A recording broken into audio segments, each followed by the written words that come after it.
70살 밥솥 앞에 처음 선 남자. 아내 순자는 평생 소리 한 번 높인 적 없는 사람이었다. 남편이 술 먹고 들어와 고래고래 소리를 질러도 순자는 그저 고개만 끄덕였다. 딸 지영이 물었다. 엄마는 왜 아빠한테 한 번도 싫다는 말을 안 해요? 순자는 쓸쓸하게 웃으며 대답했다. 너는 나처럼 살지 말아라. 그게 마지막이었다. 아내가 떠난 지 석 달이 지났다. 김만철, 70살. 대기업 만년 부장으로 정년퇴직한 그는 지금 집 안에서 낡은 밥솥 앞에 서 있다. 밥솥 앞에 선지 벌써 30분째다. 버튼이 너무 많다. 취사, 예약 취사, 본, 쾌속 취사, 백미, 잡곡, 현미. 도대체 뭘 눌러야 밥이 되는 건지 알 수가 없다. 쌀은 씻었다. 물도 부었다. 그런데 이 버튼을 어떻게 누르란 말인가? 결국 김만철은 밥솥 뚜껑을 닫고 포기했다. 라면이나 끓이자. 부엌 가스레인지 앞에 섰다. 냄비에 물을 붓고 불을 켰다. 그런데 후드에서 뭔가 떨어진다. 똑, 똑, 똑. 검은 기름때 덩어리가 냄비 위로 떨어졌다. 김만철은 인상을 찌푸렸다. 이 더러운 게 뭐야? 순자, 그 사람이 닦아줬어야지. 그는 성질을 내며 냄비를 싱크대에 내팽개쳤다. 물이 사방에 튀었지만 닦을 생각은 하지 않았다. 그때 현관문이 열렸다. 딸 지영이다. 지영은 손에 반찬통을 한가득 들고 들어왔다. 아빠, 괜찮으세요? 김만철은 소파에 앉아 텔레비전을 보고 있었다. 응, 괜찮아. 뭐 별일 있겠어? 지영은 부엌 쪽을 둘러보다가 한숨을 쉬었다. 아빠, 이게 뭐예요? 청소는 하고 계세요? 싱크대에는 설거지하지 않은 그릇들이 쌓여 있었다. 밥은 드세요? 컵라면만 드시면 쓰러져요. 쓰레기통에는 컵라면 용기가 가득했다. 이 빨래는 또 뭐예요? 색깔별로 분류해야죠. 빨래 바구니에는 온갖 색깔의 옷이 뒤섞여 있었다. 김만철은 처음엔 딸이 챙겨주니 고맙게 느껴졌다. 그런데 자꾸 이것저것 지적하니 조금 과한 것 같았다. 좀 지나치네. 잔소리. 잔소리야. 지영은 반찬통을 냉장고에 넣으며 말했다. 아빠, 이 반찬들 드시고요. 국도 끓여놨어요. 전자레인지에 데워 드세요. 그래. 알았어. 지영이 저녁을 차렸다. 반찬을 하나씩 맛보았다. 그런데 뭔가 이상했다. 지영아, 네, 이거 좀 짜다. 네? 이 나물은 또 싱겁고 내 엄마 맛이 영 아니네. 지영의 얼굴이 굳어졌다. 엄마가 돌아가시고도 아빠는 여전히 반찬 투정을 하고 있었다. 평생 아빠 뒷바라지만 하다 돌아가신 엄마 생각이 났다. 아빠, 지영의 목소리가 떨렸다. 그럼 평생 엄마 밥이나 드시지. 그랬어요. 뭐? 지영아, 얘가 왜 이래? 다신 안 해와요. 정말로요. 지영은 울먹이며 집을 나갔다. 김만철은 어이가 없었다. 요즘 것들은 버릇이 없어. 그냥 맛이 다르다고 했을 뿐인데. 며칠이 지났다. 딸에게 전화를 걸어도 받지 않았다. 냉장고를 열었다. 지영이 놓고 간 반찬들은 이미 다 먹었다. 이제 남은 건 아무것도 없었다. 텅 빈 냉장고. 김만철은 냉장고 문을 닫았다. 며칠이 더 지났다. 딸은 여전히 전화를 받지 않았다. 김만철은 입을 옷이 없었다. 속옷도 양말도 모두 바닥났다. 빨래 바구니에는 더러운 옷가지들이 산처럼 쌓여 있었다. 어쩔 수 없이 빨래를 해야 했다. 빨래쯤이야. 나도 회사에서 부장까지 했는데 빨래 못할까? 김만철은 빨래 바구니를 들고 세탁기 앞에 섰다. 세탁기를 열고 옷을 전부 쑤셔 넣었다. 하얀 속옷, 검은 양말, 하얀 수건, 빨간 양말, 전부 한꺼번에 세제를 넣고 버튼을 눌렀다. 세탁기가 돌아가기 시작했다. 쉽네. 1시간 뒤 세탁이 끝났다는 소리가 났다. 김만철은 세탁기 문을 열고 빨래를 꺼냈다. 그런데 뭔가 이상했다. 하얗던 속옷이 전부 분홍색이 되어 있었다. 양말도 분홍색, 수건도 분홍색, 심지어 회색이었던 내복도 연한 분홍색으로 물들어 있었다. 김만철은 빨래를 하나씩 들어 올리며 멍하니 바라보았다. 이게 왜 이런 색깔이 나오지? 베란다에 빨래를 널었다. 분홍색 속옷, 분홍색 양말, 분홍색 수건이 줄줄이 걸려 있는 건조대. 김만철은 한참 동안 그 광경을 바라보았다. 이걸 어떻게 입어? 그래도 입어야 했다.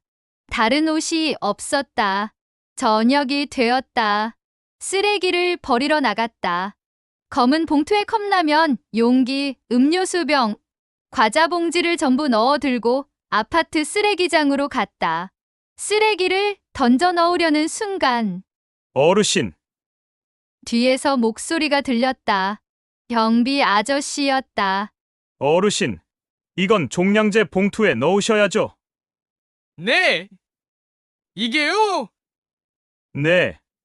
그리고 재활용은 따로 분리하셔야 해요. 음료수 병은 저쪽 재활용 수거함에 넣으시고요. 경비 아저씨는 친절하게 설명했지만 김만철은 짜증이 나서 혼자 중얼거렸다. 또 잔소리. 이것들이 다 잔소리를 해. 김만철은 쓰레기를 다시 들고 집으로 돌아왔다. 종량제 봉투가 어디 있는지도 몰랐다.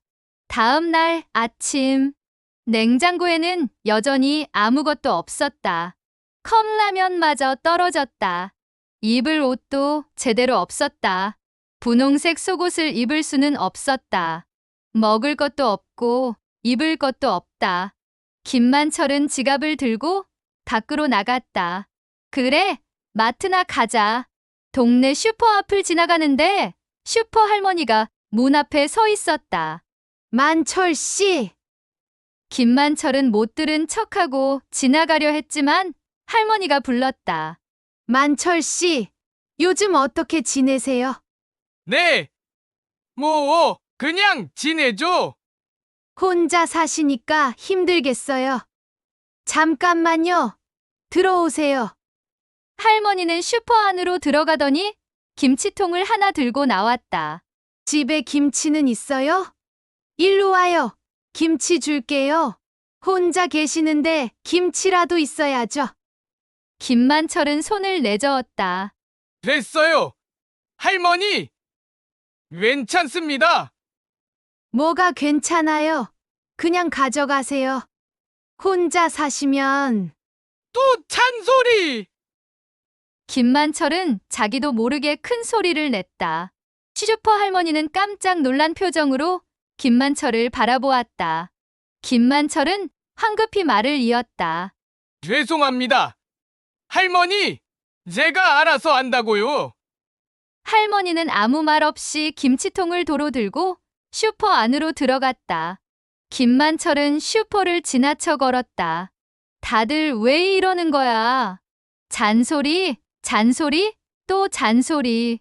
내가 알아서 살겠다는데. 대형 마트 입구에 도착했다. 카트를 끌고 안으로 들어갔다. 사람들이 북적였다. 김만철은 카트를 밀며 매장을 돌아다녔다. 뭘 사야 하지? 라면은 먹었으니 밥을 해 먹을까? 아니야, 밥은 못 해. 그럼 뭘 먹지? 마트를 한 바퀴 돌다가 문득 생각이 났다. 된장찌개. 된장찌개가 먹고 싶다. 순자가 끓여주던 된장찌개가 생각났다. 그래, 된장이나 사자. 김만철은 장 코너로 갔다. 선반에는 온갖 종류의 장이 빼곡히 놓여 있었다. 된장, 쌈장, 고추장, 막장, 청국장, 춘장. 김만철은 하나씩 집어들며 라벨을 읽어보았다. 이게 된장인가? 아니야, 이건 쌈장이라고 적혀 있네. 그럼 이건? 이것도 된장인가? 한식 된장, 재래식 된장, 생된장, 숙성 된장.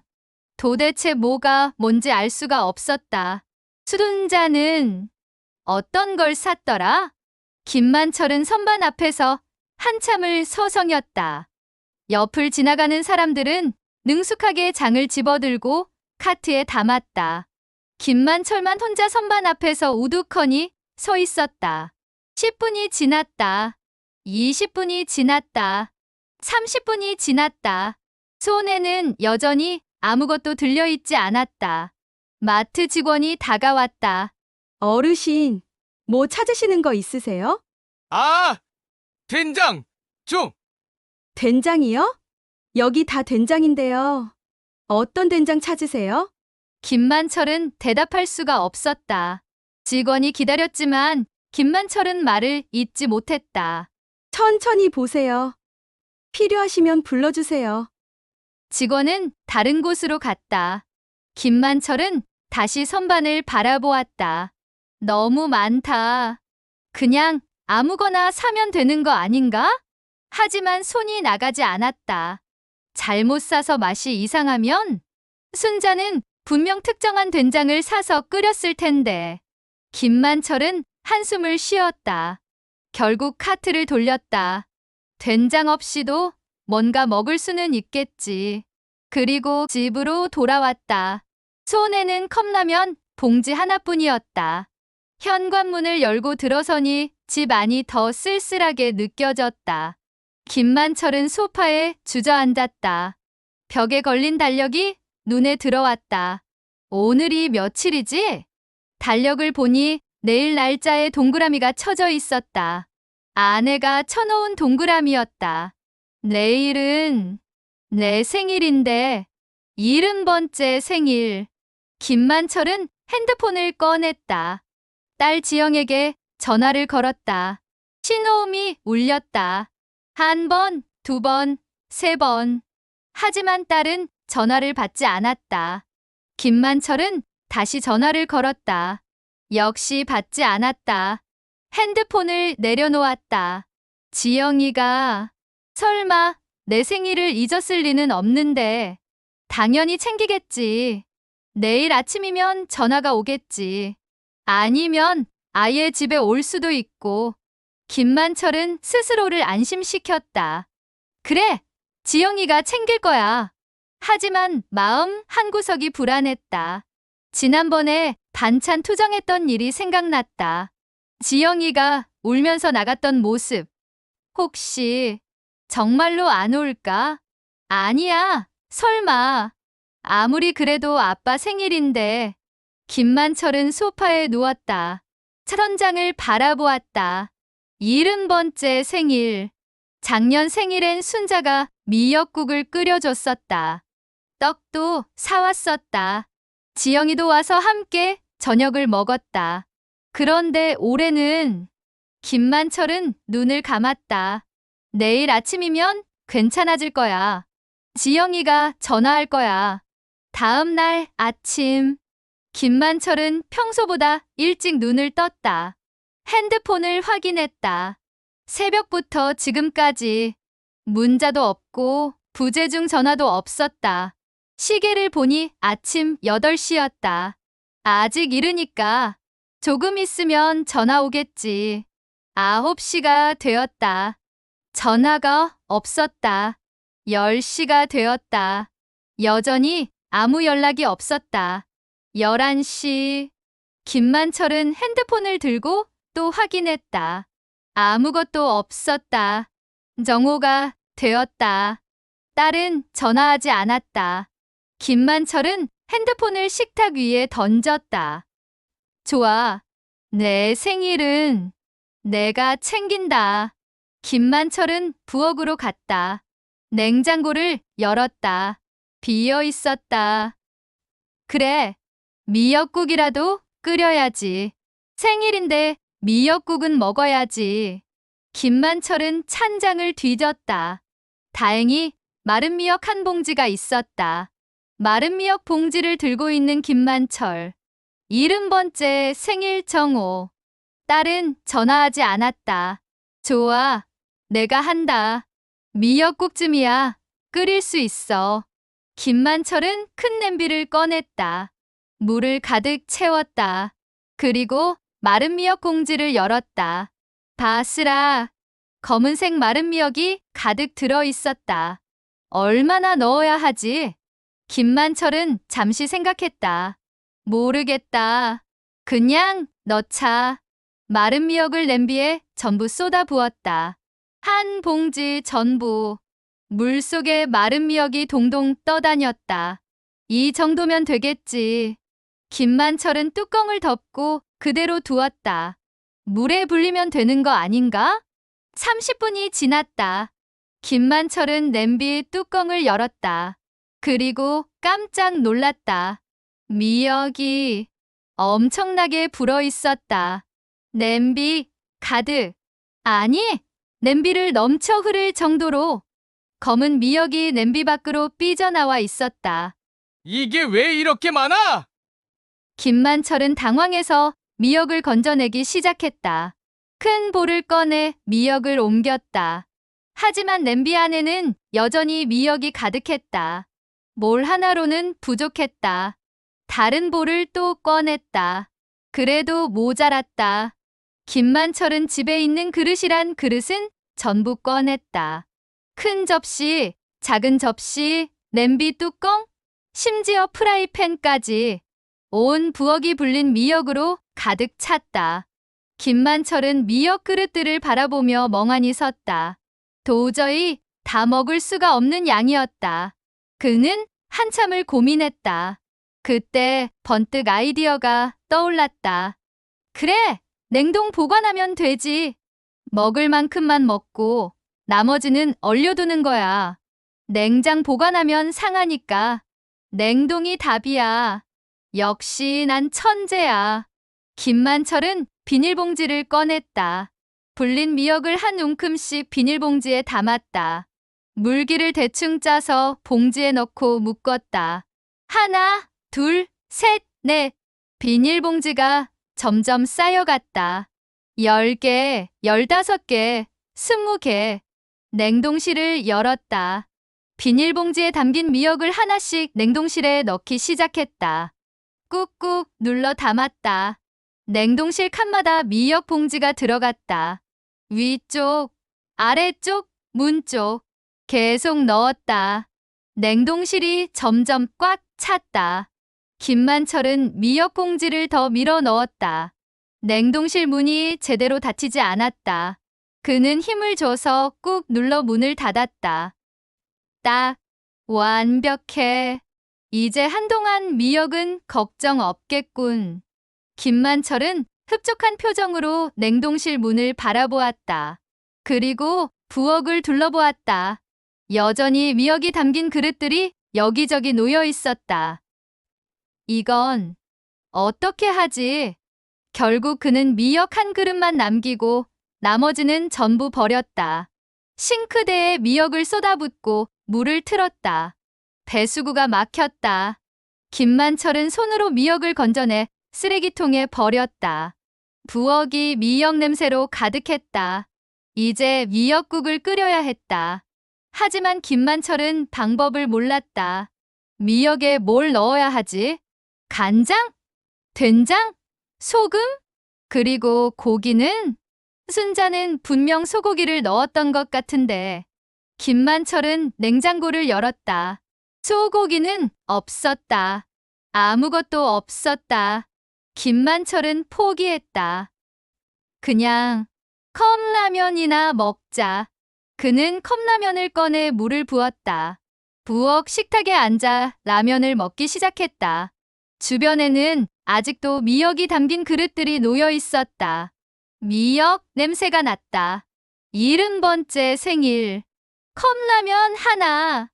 김만철은 라면을 먹다가 멈췄다. 목이 메었다. 눈시울이 뜨거워졌다. 수둔자야. 미안하다. 눈물이 뚝 떨어졌다. 라면 국물에 눈물이 섞였다. 김만철은 숟가락을 놓고 얼굴을 손으로 가렸다. 처음으로 소리내어 울었다. 한참을 울고 나서야 겨우 진정이 되었다. 김만철은 라면을 다시 먹기 시작했다. 식은 라면이었지만 그냥 먹었다. 다 먹고 나서 컵을 쓰레기통에 버렸다. 그날 오후 김만철은 집 밖으로 나왔다. 답답했다. 집에만 있을 수가 없었다. 동네를 어슬렁거렸다. 구청 앞을 지나가다가 현수막이 눈에 들어왔다. 독거노인 요양보호사 지원 사업. 혼자 계신 어르신들을 위한 맞춤형 돌봄 서비스. 김만철은 현수막을 한참 바라보았다. 그는 구청 안으로 걸어 들어갔다. 구청 복지과. 김만철은 창구 앞에 앉아 신청서를 작성했다. 이름, 나이, 주소, 연락처. 담당 직원이 말했다. 어르신, 요양보호사 선생님이 일주일에 2번 방문하십니다. 가사 활동을 도와드리고 건강관리도 체크해 드릴 거예요. 김만철은 고개를 끄덕였다. 요양보호사라. 우리 집에 와서 밥도 해주고 빨래도 해주고 내 마음도 좀 돌봐주겠지. 순자가 하던 것처럼. 아니, 순자보다 더 전문가니까 더 잘해주겠지. 김만철은 신청서를 제출하고 집으로 돌아왔다. 며칠 후면 요양보호사가 온다고 했다. 그는 처음으로 기분이 좋아졌다. 드디어 내 편이 생겼어. 이제 딸 눈치도 안 봐도 되고 슈퍼 할머니 잔소리도 안 들어도 돼. 경비 아저씨도 상관없어. 요양보호사 선생님이 다 해주실 거야. 며칠이 지났다. 초인종이 울렸다. 김만철은 황급히 현관으로 나가 문을 열었다. 문 앞에 60대 여성이 서 있었다. 단정한 옷차림에 깔끔하게 묶은 머리. 가방을 하나 들고 있었다. 안녕하세요, 어르신. 요양보호사 박미숙입니다. 김만철은 환하게 웃었다. 아, 네네네. 어서 오세요. 그는 처음으로 누군가를 반기는 마음으로 문을 활짝 열었다. 박미숙이 집 안으로 들어왔다. 현관에서부터 표정이 굳어지기 시작했다. 바닥에는 신발이 아무렇게나 벗겨져 있었다. 거실에는 빨래가 여기저기 널려 있었다. 부엌 싱크대에는 설거지하지 않은 그릇들이 쌓여 있었다. 박미숙은 집 안을 천천히 둘러보았다. 김만철은 소파에 앉으며 말했다. 선생님, 혼자 사니까 좀 엉망이죠? 앞으로 잘 부탁드립니다. 박미숙은 가방을 내려놓고 김만철을 바라보았다. 어르신, 먼저 청소부터 하셔야겠어요. 청소요? 네, 일단 쓰레기통부터 비우시고 설거지도 하셔야 해요. 김만철은 어리둥절했다. 아, 제가요? 네, 어르신이 하셔야죠. 김만철의 기대가 조금씩 무너지기 시작했다. 밥이랑 빨래 해주시는 거 아니었어? 박미숙은 말을 이었다. 어르신, 제가 다 해드리는 게 아니에요. 어르신이 스스로 하실 수 있도록 도와드리는 겁니다. 아, 그런 건가요? 김만철은 실망스러웠지만 고개를 끄덕였다. 그래도 뭐라도 해주시겠지. 박미숙은 부엌으로 갔다. 냉장고를 열어보더니 한숨을 쉬었다. 어르신, 냉장고에 먹을 게 하나도 없네요. 장은 보셨어요? 아, 그게? 오늘은 제가 간단하게 식사 준비를 도와드릴게요. 다음부터는 어르신이 직접 하셔야 합니다. 박미숙은 냉동실을 열었다. 그리고 멈췄다. 냉동실 가득 미역 봉지가 꽉 차 있었다. 어르신 이게 뭐예요? 아, 그건 미역이에요. 많이 불려서 냉동 보관했어요. 박미숙은 아무 말 없이 냉동실 문을 닫았다. 박미숙은 냉장고에 남아있던 계란과 김치로 간단한 식사를 차렸다. 김치볶음밥과 계란 후라이. 김만철은 식탁에 앉아 밥을 먹기 시작했다. 한 숟가락 먹고 나서 말했다. 선생님, 네?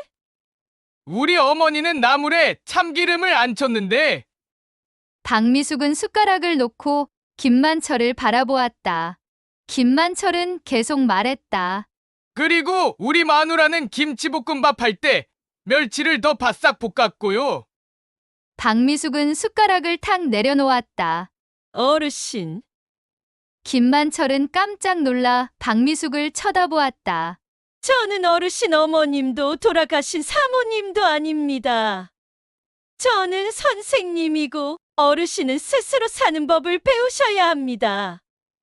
김만철은 입을 다물었다. 무서웠다. 끙. 식사가 끝나고 박미숙이 말했다. 어르신, 설거지는 식사 후 바로 하셔야 해요. 일어나세요.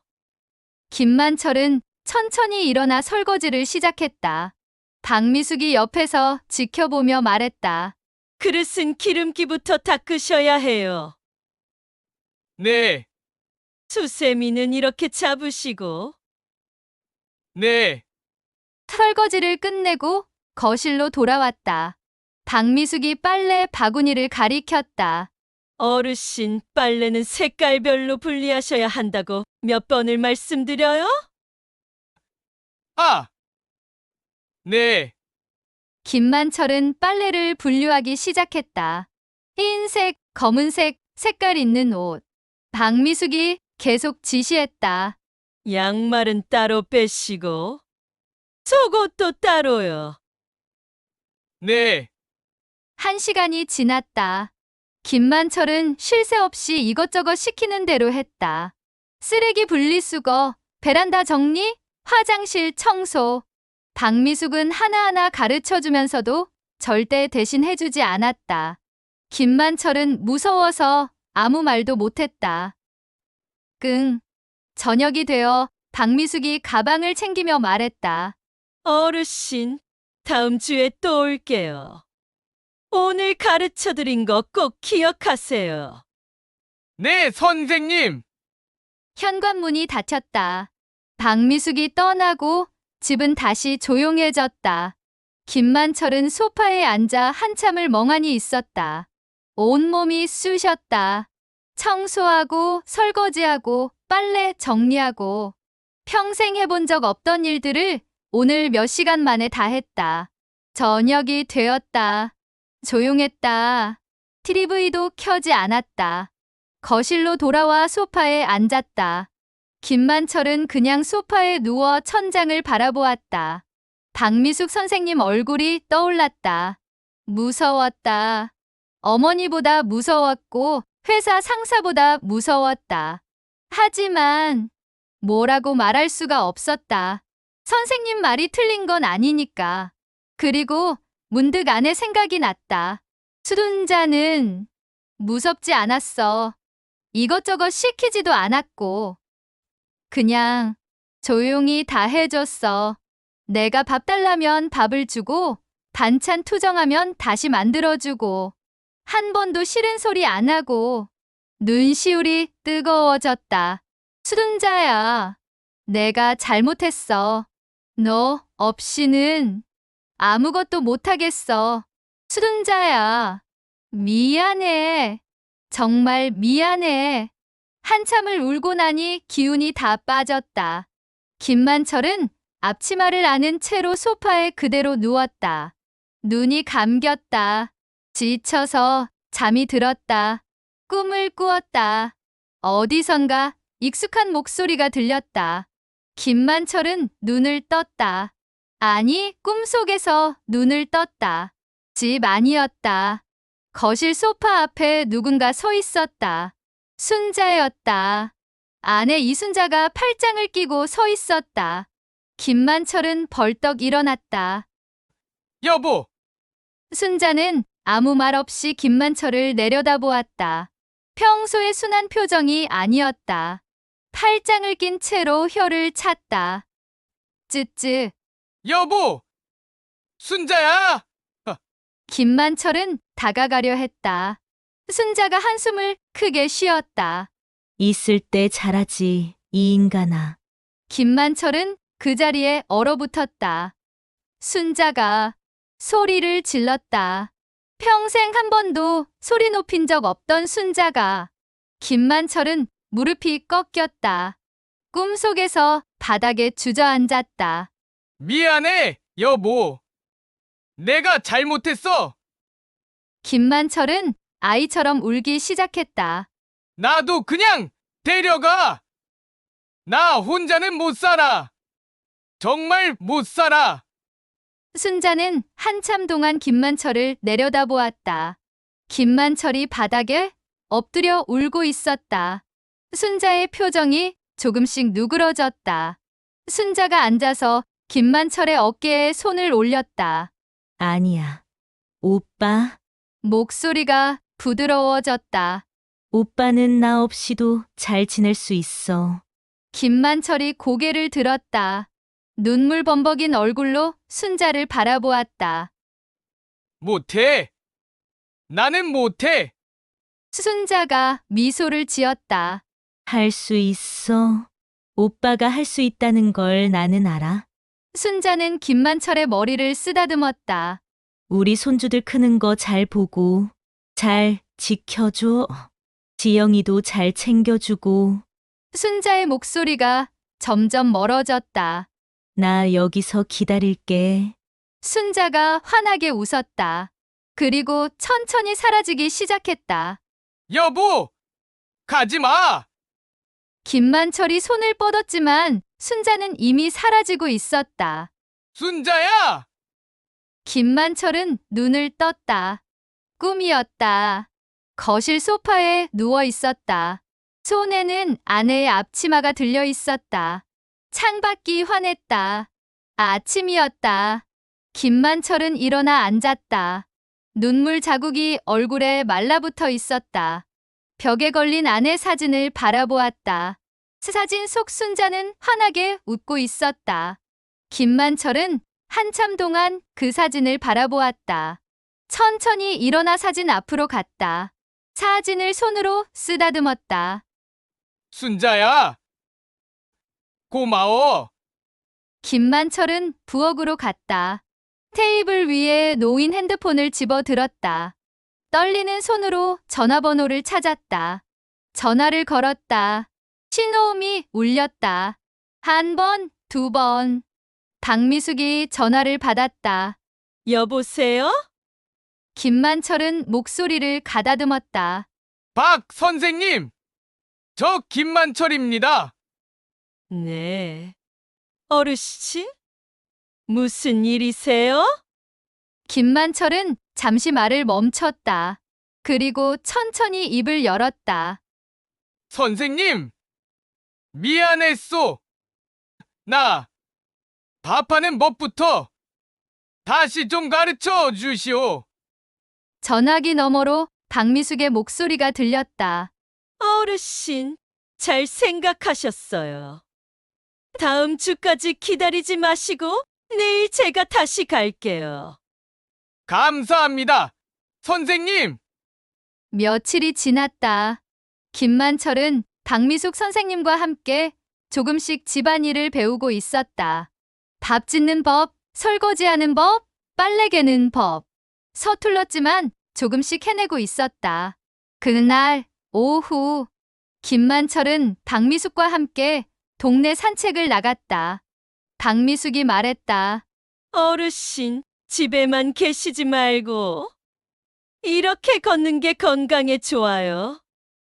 네, 선생님. 김만철은 순순히 따랐다. 같은 시간, 딸 지영은 아빠 집 앞에 서 있었다. 손에는 반찬통을 들고 있었다. 지난번에 화내고 나온 뒤로 계속 마음이 불편했다.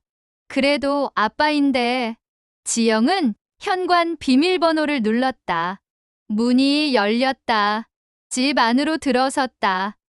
아빠, 대답이 없었다. 집에 안 계신가 보다. 지영은 신발을 벗고 거실로 들어갔다. 거실을 둘러보았다. 예전보다는 조금 나아 보였다. 빨래가 개켜져 있고 설거지도 되어 있었다. 아빠가 뭔가 하고 계시는구나. 지영은 부엌으로 갔다.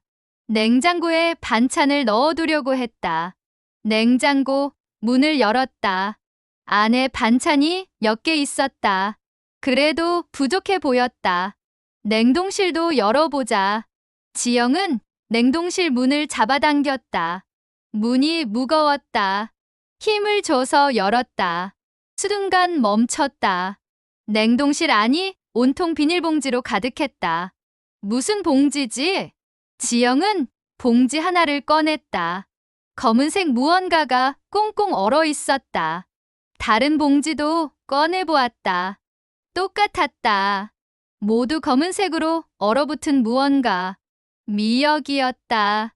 냉동실이 미역으로 가득 차 있었다. 지영은 한참 동안 미역 봉지를 들고 서 있었다. 생일날이었구나. 아빠가 미역국을 끓이려고. 지영은 눈시울이 뜨거워졌다. 미역을 너무 많이 불려서 냉동 보관한 거구나. 혼자서. 이렇게. 냉동실을 다시 보았다. 20개가 넘는 미역 봉지들. 서툴게 묶여있는 비닐봉지들. 지영은 미역 봉지를 도로 냉동실에 넣었다. 거실 소파에 앉았다. 한참을 그냥 앉아 있었다.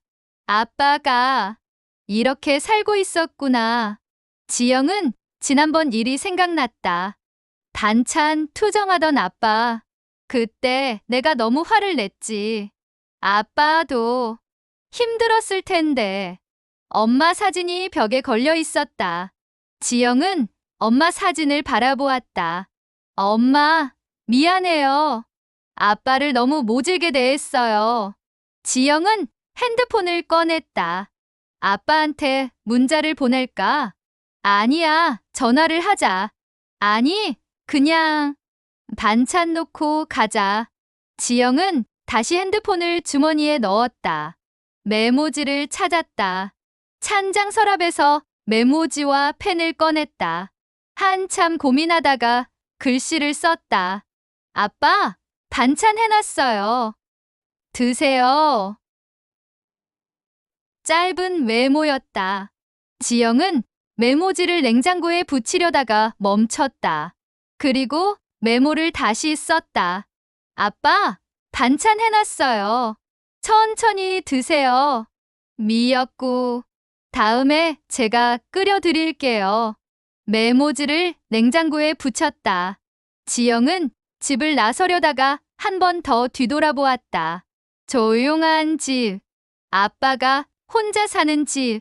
지영은 조용히 현관문을 닫고 나왔다. 엘리베이터를 기다리며 생각했다.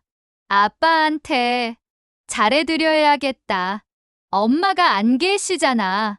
이제 내가 챙겨드려야지. 저녁 무렵. 김만철과 박미숙이 산책에서 돌아왔다. 김만철이 현관문을 열고 들어섰다. 부엌 냉장고에 메모지가 붙어 있는 게 보였다. 김만철은 메모지를 떼어 읽었다. 지영이의 글씨였다. 아빠, 반찬 해놨어요. 천천히 드세요. 미역국, 다음에 제가 끓여 드릴게요. 김만철은 메모지를 한참 바라보았다. 박미숙이 물었다. 따님이 다녀가셨나 봐요? 네, 그런가 봅니다. 김만철의 목소리가 떨렸다. 박미숙은 가방을 챙기며 말했다. 어르신, 저는 이만 가볼게요. 내일 또 올게요. 네, 선생님, 수고하셨습니다. 박미숙이 나가고 김만철은 혼자 남았다. 냉장고를 열었다. 새로 담긴 반찬들이 보였다. 김만철은 반찬통을 하나 꺼냈다. 뚜껑을 열어보았다. 잡채였다. 지영이가 만든 잡채. 김만철은 냉동실을 열어보았다. 미역 봉지들이 그대로 있었다. 지영이가 봤을 거야. 이걸 보고 뭐라고 생각했을까? 김만철은 냉동실 문을 닫고 다시 메모지를 보았다. 미역국. 다음에 제가 끓여드릴게요. 지영아, 고맙다. 김만철은 메모지를 조심스럽게 접어 주머니에 넣었다. 다음 날 아침, 김만철이 문을 열었다. 박미숙이었다. 어르신, 오늘은 밥 짓는 법을 제대로 가르쳐 드릴게요. 네, 선생님. 김만철은 부엌으로 따라갔다. 박미숙이 쌀 한 컵을 꺼냈다. 어르신, 이걸 보세요. 쌀을 씻을 때는 이렇게 해요. 박미숙이 물을 붓고 쌀을 씻는 모습을 보여주었다. 물은 빨리 버리고 두세 번 더 헹구세요. 김만철이 따라했다. 손이 떨렸다. 쌀알이 손가락 사이로 빠져나갔다. 천천히 하세요, 어르신. 급하게 할 필요 없어요. 쌀을 씻고 물을 부었다. 물은 여기 표시가지지. 부으시면 돼요. 쌀과 물을 넣은 내솥을 밥솥에 넣었다. 뚜껑을 닫았다. 이제 버튼만 누르면 되는데. 김만철은 또 망설였다. 박미숙이 손가락으로 가리켰다. 어르신, 이 버튼이에요. 백미라고 적힌 버튼. 이거요? 네, 누르세요. 김만철이 떨리는 손으로 버튼을 눌렀다. 삐 소리가 났다. 밥솥에 불이 들어왔다. 잘하셨어요, 어르신. 이게 다예요? 네, 이제 30분만 기다리시면 밥이 완성돼요. 김만철은 믿기지 않는다는 표정으로 밥솥을 바라보았다. 30분이 지났다. 밥솥에서 소리가 났다. 뚜껑을 열었다. 하얗게 잘 지어진 밥이 보였다. 김만철은 숨을 멈추고 밥을 바라보았다. 박미숙이 말했다. 어르신, 드셔보세요. 김만철은 숟가락으로 밥을 한 숟가락 떴다. 김이 모락모락 났다. 입에 넣었다. 밥을 씹었다. 따뜻했다. 부드러웠다. 이게 밥맛이구나. 내 손으로 한 밥. 김만철의 눈에 눈물이 고였다. 박미숙은 조용히 지켜보았다. 처음 내가 한 밥인데 맛있네요. 박미숙이 말했다. 잘하셨어요, 어르신. 이제 혼자서도 하실 수 있어요. 김만철은 고개를 끄덕였다. 눈물을 닦았다. 점심을 먹고 박미숙이 돌아간 뒤 김만철은 밥솥을 다시 바라보았다. 아직도 믿기지 않았다. 내가 밥을 했다고? 김만철은 핸드폰을 꺼냈다. 밥솥을 사진으로 찍었다. 잘 지어진 하얀 밥이 보였다. 딸 지영에게 문자를 보내려고 했다. 하지만 뭐라고 써야 할지 몰랐다. 한참을 고민했다. 천천히 글자를 눌렀다. 아빠가 지우고 다시 썼다. 아빠가 밥했다. 또 지우고 다시 썼다. 아빠가 밥했다. 그동안 미안했다. 김만철은 사진과 함께 문자를 보냈다. 한참을 기다렸다. 답장이 올까? 김만철은 핸드폰을 들고 소파에 앉았다. 5분이 지났다. 핸드폰이 울렸다. 문자였다. 지영이었다. 김만철은 떨리는 손으로 문자를 열었다. 내일은 잡채 해갈게요. 밥 많이 해두세요, 아빠. 김만철은 문자를 읽고 또 읽었다. 눈물이 또 흘렀다. 하지만 이번엔 웃으며 우는 눈물이었다. 지영아, 고맙다. 김만철은 일어나 벽에 걸린 아내 사진 앞으로 갔다. 한참 동안 사진을 바라보았다. 수둔자야. 나 밥했어. 처음으로 혼자서. 사진 속 순자는 환하게 웃고 있었다. 김만철도 따라 웃었다. 저녁이 되었다. 창밖으로 저녁 해가 지고 있었다. 조용한 집. 하지만 이제 그렇게 쓸쓸하지만은 않았다. 김만철은 옅은 미소를 지으며 기다렸다.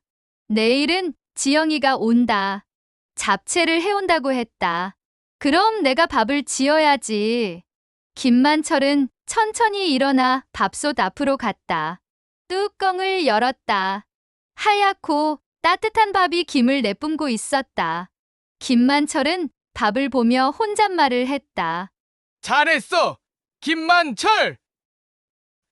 잘했어. 그는 밥을 한 그릇 퍼서 식탁에 앉았다.